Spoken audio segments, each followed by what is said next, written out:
জগন্নাথ দেবের দর্শন করতে গিয়ে এরকম হবে সত্যি ভাবতে পারিনি। আমরা তো মন্দারমণি থেকে চলে এসেছি দীঘার জগন্নাথ মন্দিরে ঢুকতে গেলে খালি পায়ে ঢুকতে হয়। গাড়িটাও যেহেতু অনেকটা দূরে নামিয়েছে, গাড়ি থেকে নামার পর দেখছি রাস্তায় আর হাঁটতে পারছি না, পা পুরো জ্বলে পুড়ে যাচ্ছে। মানে এতটা রোদ ছিল, আমার শোনা তো পাচ্ছে না। খানিকক্ষণ হেঁটে ওর পায়ে আবার জল দিলাম। খুব কষ্ট করে জগন্নাথ দেবের মন্দিরে কিন্তু আমরা ঢুকেছি। পুরীর জগন্নাথ মন্দিরে কবে যেতে পারবো জানি না, তবে দীঘায় যখন এসেই গেছি এই অবধি, তাই ভাবলাম যে না, যতই কষ্ট হোক আজকে আমরা যাবই।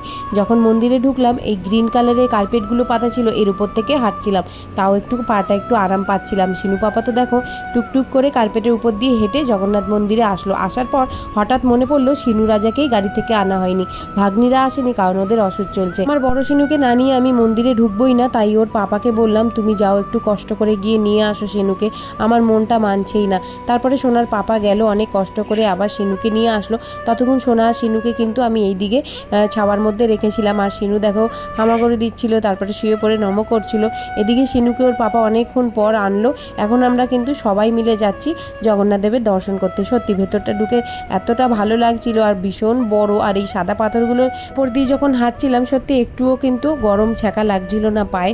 দেখো আমরা সবাই মিলে এখন ঢুকছি জগন্নাথ দেবের মন্দিরে, আর খুব বড়। তোমরা কারা কারা গেছো জগন্নাথ দেবের মন্দিরে আমাকে কিন্তু কমেন্ট করে জানিও।